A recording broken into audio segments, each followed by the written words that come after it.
Welcome back to my grammar tips YouTube channel. দেখো, আজকের video নিয়ে এসেছি ভয়েস চেঞ্জের। এর আগের ক্লাসে অ্যাফার্মেটিভ থেকে নেগেটিভ আলোচনা চলছিল, এবার ভয়েস চেঞ্জের ভিডিও যাবে। তো দেখো, ভয়েস চেঞ্জের প্রথমেই আমি আলোচনা করতে চলেছি ইম্পারেটিভ সেন্টেন্সের ভয়েস চেঞ্জ। উদাহরণে চলে যায় রুল 1। রুল 1-এ কি আছে? রুল 1-এ আছে ডু ইট, মানে এটা করো। তাহলে এই বাক্যটা দেখো, প্রথমে কিন্তু ভার্ব নেই, মানে ভার্ব দিয়ে শুরু হয়েছে, আর সাবজেক্ট ইজ হিরেন। তো যদি ইম্পারেটিভ সেন্টেন্সে ভার্ব দিয়ে শুরু হয়, সাবজেক্ট না থাকে, তাহলে আমরা কিভাবে ভয়েস চেঞ্জ করব? আমরা লেট দিয়ে ভয়েস চেঞ্জ করব। দেখো, ভার্ব তারপরে কিন্তু অবজেক্ট আছে। আমরা জেনারেল নিয়ম কি জানি? Let plus object plus be plus V3, এরকম আমরা কিন্তু জানি। তাহলে এই বাক্যটাকে যদি আমরা ভয়েস চেঞ্জ করি তাহলে কি হবে? প্রথমে লেট দেব, লেট অবজেক্ট দেব let it be done, let it be done. তো কথা হচ্ছে, যদি কোনো বাক্যে ইম্পারেটিভ সেন্টেন্সে যদি অবজেক্ট থাকে, ভার্বের পরে যদি অবজেক্ট থাকে, তখন আমরা কিন্তু লেট দিয়ে ভয়েস চেঞ্জ করবে। এই সূত্রটা কিন্তু আমরা মনে রাখবো। Let plus object plus be plus V3, এইরকম পরপর সূত্র যদি আমরা বসিয়ে দিই তাহলে কিন্তু ভয়েস চেঞ্জ হয়ে যাবে। তাহলে এই সূত্রটাকে অবলম্বন করে মনে রেখে যদি আমরা এইটাকে করি ভয়েস চেঞ্জ, এই বাক্যটা give me my mobile phone, আমার মোবাইল ফোনটি দাও, তাহলে কি করব? যে give me my mobile phone, তাহলে সচরাচর আমরা লেট দিয়ে বসালাম, এইটার ভয়েস চেঞ্জ করছি আমরা। কিন্তু কেমন করছি? প্রথমে লেট বসালাম, লেটের পরে object, late my mobile phone, late my mobile phone, late my mobile phone be given to me,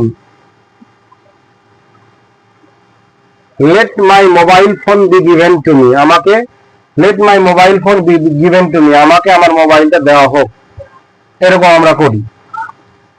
তো ইম্পারেটিভ সেন্টেন্সে যদি ডাইরেক্ট যদি প্লিজ থাকে, মানে ডাইরেক্ট যদি প্লিজ থেকে যায়, যেখানে প্লিজ আছে, প্রথমে প্লিজ তারপরে ভার্ব প্লাস অবজেক্ট, এমন বাক্য যদি থেকে যায়, তাহলে আমরা ভয়েস চেঞ্জ কি করব? সরাসরি you are requested to do it. Imperative সেন্টেন্সে you are ordered to, you are told to, you are advised to, এমন তো থাকে। তো আমরা যদি প্লিজ থাকে, direct you are requested to এটা বসাবো, তারপরে যেটা ছিল তার আগে টু বসিয়ে দিলেই কিন্তু হয়ে যাবে, you are requested to do it. দেখো, আরেকটা বাক্য কি আছে? Do not oppress the poor. তো ইম্পারেটিভ সেন্টেন্সটা যদি নেগেটিভই হয়, তার ক্ষেত্রে কিভাবে ভয়েস চেঞ্জ করব? হ্যাঁ, পারা যাবে। সেই লেটের সূত্রটা দিয়ে করলেই হয়ে যাবে, শুধু বি এর পরে নট বসালেই কিন্তু হয়ে যাবে। কেমন হবে? এই যে লেট অবজেক্ট বসাবো, let the poor be not oppressed, তবে কি এটাকে ভয়েস চেঞ্জ অন্যভাবে করা যেত না? You are ordered not to oppress the poor, এভাবে হতো। এইভাবে করলেও কিন্তু হতো, you are ordered not to oppress the poor. যেরকম আছে do not run in the sun, you are ordered to not to run in the sun, এইভাবেও কিন্তু করা যায়। তাহলে যদি ইম্পারেটিভ সেন্টেন্সে আছে, যদি অবজেক্ট থাকে, তাহলে let plus object plus be plus ভার্বের 3 নম্বর ফর্ম করেও কিন্তু আমরা মানে ভয়েস চেঞ্জটা করতে পারি। তবে যদি ডাইরেক্ট প্লিজ থাকে, ডাইরেক্ট যদি প্লিজ থাকে তাহলে আমরা কিভাবে করব, you are requested to do it. আবার কি বললাম যে give me my mobile phone, এটা তো একই নিয়ম সূত্রে হয়। যদি ইম্পারেটিভ সেন্টেন্সটা নেগেটিভ হয়, নেগেটিভ যদি হয় তাহলে এই যে বি এর পরে নট বসালেই কিন্তু হয়ে যাবে let the poor be not oppressed. আবার এটাই বেশি ভালো হবে এটার থেকে, you are order not to oppress the poor, যদি এইভাবে করা যায় তাহলে লেট দিয়ে করা হয় তাহলে একটু বেশি ভালো হবে। আর একটা কথা বলা যায় যে প্রথম বাক্যটা কি ছিল, ডু ইট, তাই না? প্রথম বাক্যটা ছিল ডু ইট। এই ভয়েস চেঞ্জটাকে যদি আমরা সেন্স অনুসারে ধরি, ডু ইট মানে এটা করো, অনেক সময় শুড এবং মাস্ট ইত্যাদি ব্যবহার করেও কিন্তু ভয়েস চেঞ্জ করা যায়। যেখানে লেট ব্যবহার করতে পারতাম, যেখানে you are ordered, you are told ইত্যাদি বলতে পারতাম, সেই জায়গায় এটা করো মানে হয়তো বা তার এটা উচিত অর্থে ব্যবহার হচ্ছে, সেন্সটা ওরকম আছে, হ্যাঁ এটা তার করা উচিত, এমন যদি হয় তাহলে কিন্তু আমরা শুড ব্যবহার করতে পারি। হ্যাঁ, it should be done, it should be done, এই যে ভয়েস চেঞ্জটা কিন্তু হয়ে গেল। তাহলে এটা লেট ইট বি ডান না করে কেউ যদি ইট শুড বি ডান, এটা করা উচিত, এটা করলেও কিন্তু ভয়েস চেঞ্জটা হয়ে যাবে। একাধিক ভাবে ভয়েস চেঞ্জ করতে হয়, যে কোনো ভাবে সমাপিকা ক্রিয়াকে, ভার্বটাকে আমরা পার্টিসিপলে নিয়ে যাব, ভিতরি করে নিয়ে যাব, বাচ্য পরিবর্তন করব, অর্থটাকে নিয়ে আসবো, তাহলেই কিন্তু ভয়েস চেঞ্জ হবে। দেখো এবার রুল 2 আলোচনা করব। রুল 2 আমরা আলোচনা করব। রুল কি আছে রুল 2 তে? ওপেন দ্য ডোর আছে, ওপেন দ্য ডোর আছে, দেখো একই সূত্র, যদি let plus object plus be plus ভার্বের third form, let the door, let the door be open, এটা তো করি আমরা, let the door be opened, হয়ে গেল। কিন্তু কথা হচ্ছে যদি ভয়েস চেঞ্জটা লেট দিয়ে শুরু হয়, অ্যাক্টিভ ভয়েসটা লেট দিয়েই হয়, তাহলে তার ভয়েস চেঞ্জ করবো কি করে? তাহলে এমন মনে রাখতে হবে, লেট একই সূত্র, let plus object plus be plus V3 plus by plus আবার সাবজেক্ট, এইরকম ভাবে কিন্তু মনে রাখতে হবে।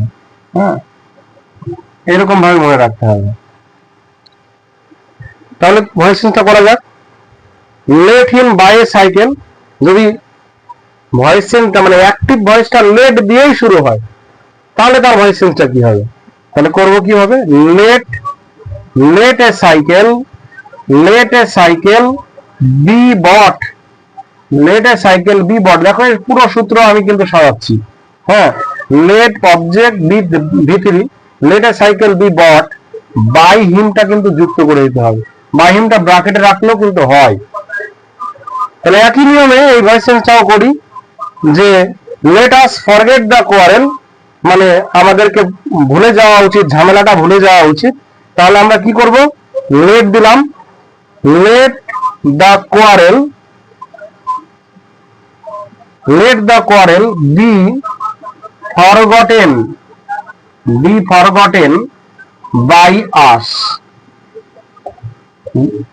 By us. তাহলে একটু রিক্যাপ করে নিই। ইম্পারেটিভ সেন্টেন্স যেখানে সাবজেক্ট উজ্জ থাকে আর ভার্ব প্লাস অবজেক্ট যদি থাকে, তাহলে সচরাচর আমরা এই let plus object plus be plus V3 করি আমরা, do it, let it be done. এটাকে আবার দেখো প্লিজ ডু ইট, যদি থাকে প্লিজ কথাটা থাকে তাহলে you are requested to do it, এভাবে আমরা করতে পারি। হ্যাঁ, আর give me my mobile phone হচ্ছে লেট দিয়েও করা যায় ডু ইট এর মতন। আবার কি বললাম যে অনেক সময় অর্থ অনুসারে শুড দিয়েও ভয়েস চেঞ্জ হয়, ইট শুড বি ডান, এইভাবেও করা যায়। আরো কি বললাম, যদি ইম্পারেটিভ সেন্টেন্সটা যদি নেগেটিভ হয়, নেগেটিভ যদি হয় তাহলে you are ordered to, you are ordered not to oppress the poor, এটা তো সচরাচর করি, কিন্তু লেট দিয়েও করা যায় নেগেটিভ থাকলেও, শুধুমাত্র বি এর পরে নট বসাতে হবে, let the poor be not oppressed, হয়ে গেল। রুল 2 কি আলোচনা করলাম, যদি অ্যাক্টিভ ভয়েসে যদি লেট দিয়েই থাকে তাহলে একই সূত্র হবে, শুধু লাস্টে আমরা বাই হিম বা বাই দিয়ে কোনো একটা অবজেক্ট ইত্যাদি আমরা যুক্ত করব, যেমন let a cycle be bought by him. আবার দেখো let the quarrel be forgotten by us. তাহলে ভিডিওটি কেমন লাগলো অবশ্যই কমেন্ট বক্সে জানাবে, এবং জুম করে নিয়ে বারবার পজ করে বিষয়টি বুঝে নিয়ে পরপর খাতায় যদি লিখতে থাকো, হ্যাঁ, এবং মনে রাখার চেষ্টা করো, অবশ্যই কিন্তু ভয়েস চেঞ্জ পারা যাবে। সমস্ত ক্লাসের ক্ষেত্রে 5 to 12 ক্ষেত্রেও পারা যাবে, এবং বাক্য যখন আমরা স্পোকেন ইংলিশ করি এগুলোও কিন্তু টুকিটাকি কাজে লেগে যায়। তাহলে কমেন্ট বক্সে অবশ্যই জানাবে ভিডিওটি কেমন হয়েছে, এবং এমন ভিডিও পাওয়ার জন্য লাইক, কমেন্ট, সাবস্ক্রাইব করবে। ভিডিওটি দেখার জন্য সকলকে অসংখ্য ধন্যবাদ।